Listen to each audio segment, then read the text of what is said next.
Assalamualaikum warahmatullahi wabarakatuh, sahabat tani. Sini saya berada di tanaman kacang panjang. Nah, di sini usia kacang panjangnya ini sudah kurang lebih 2,5 bulan,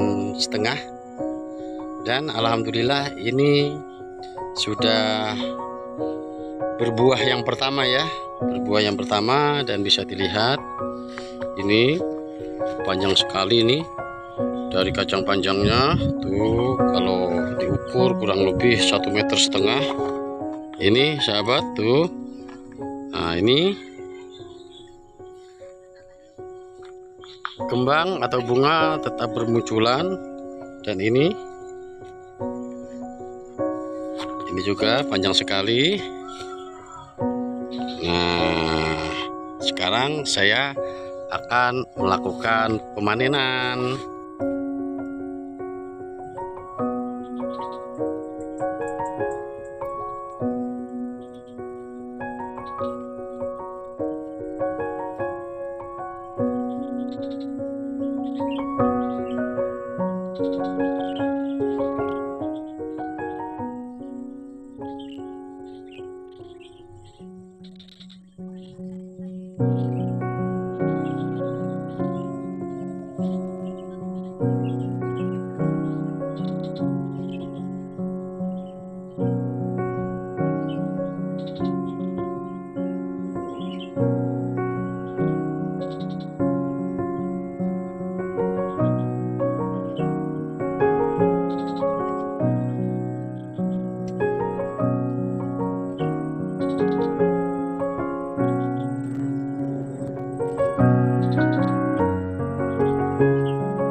Oke, sudah dapat kurang lebih 1 ikat. Padahal saya ini menanam sedikit aja sahabat.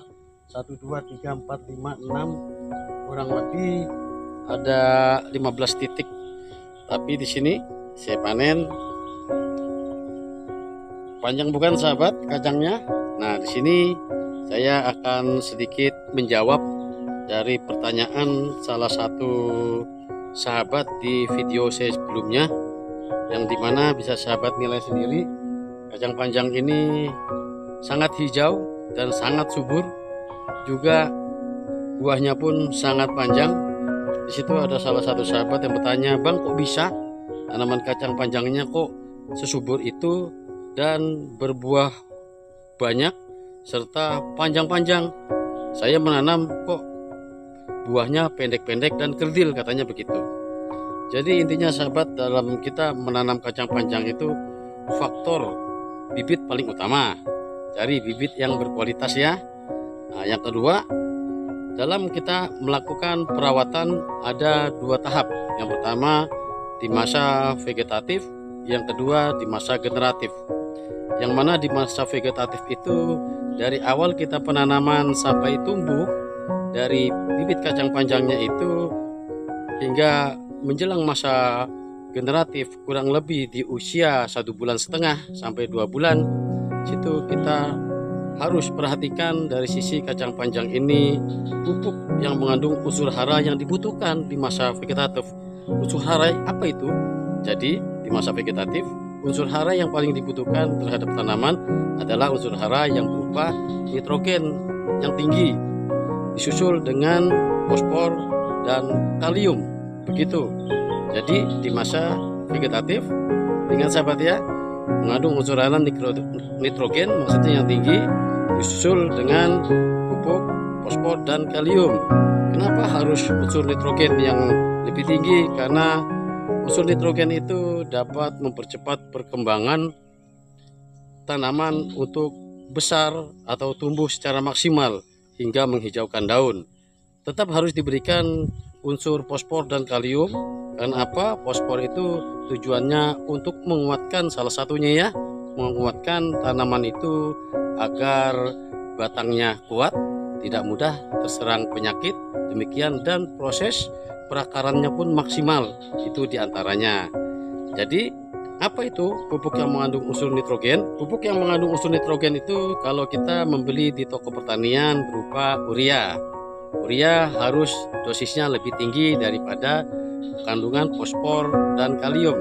Fosfor itu apa yang ada di toko pertanian berupa itu yang namanya TSP, sedangkan kalium dan kalsium yang berupa KCl itu diantaranya. Namun saya di sini melakukan penanaman hingga perawatan sampai panen tidak menggunakan pupuk kimia, namun saya menggunakan pupuk organik yang saya buat sendiri. Pupuk organik apa yang saya gunakan? Pupuk organik yang saya gunakan di masa vegetatif itu sahabat, saya buat pupuk yang mengandung unsur hara nitrogen tinggi yang berupa dari unsur dedaunan hijau, bisa daun kelor, bisa daun gamal, daun apalagi daun petai, dan juga daun balak ajida. Itu dedaunan yang apabila kita olah menjadi pupuk organik cair maupun pupuk kompos mengandung unsur nitrogen yang sangat tinggi. Nah, perawatan di masa vegetatif saya lakukan dengan pupuk organik cair dan pupuk padat atau pupuk kompos dari bahan tersebut. Terus bagaimana perawatan di masa generatif, yaitu masa di mana tanaman itu siap untuk berbunga dan mengeluarkan buah-buahnya hingga buahnya akan menjadi maksimal seperti ini. Jadi pupuk yang kita gunakan, kalau kita menggunakan pupuk dari pertanian, kita gunakan lebih cenderung kepada pupuk yang mengandung fosfor dan kalium serta kalsium. Pupuk apa itu? Pupuk TSP dan KCl. Bisa juga menggunakan pupuk-pupuk kalsium lain ya sahabat ya. Demikian. Tapi kalau sahabat ingin mudah menggunakan pupuk yang mengandung unsur lengkap pupuk kimia, cukup menggunakan NPK. Dan sini saya juga menjelaskan, karena saya menanam atau merawat dengan menggunakan pupuk organik, saya menggunakan pupuk organiknya di masa generatif adalah pupuk yang saya buat sendiri juga. Dari bahan apa itu? Dari bahan gedebok pisang, dari bahan pisang-pisang yang busuk dan kulit pisang, serta dari cangkang telur, serta dari batok kelapa. Dari bahan tersebut saya lakukan fermentasi menjadi pupuk cair, sehingga alhamdulillah ini hasilnya seperti demikian sahabat.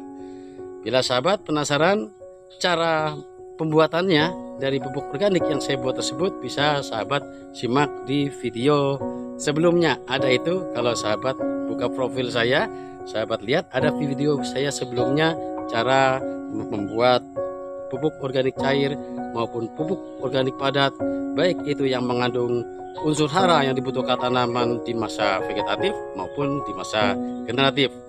Demikian mungkin singkat penjelasan saya terkait cara menanam kacang panjang hingga panen agar hasilnya maksimal.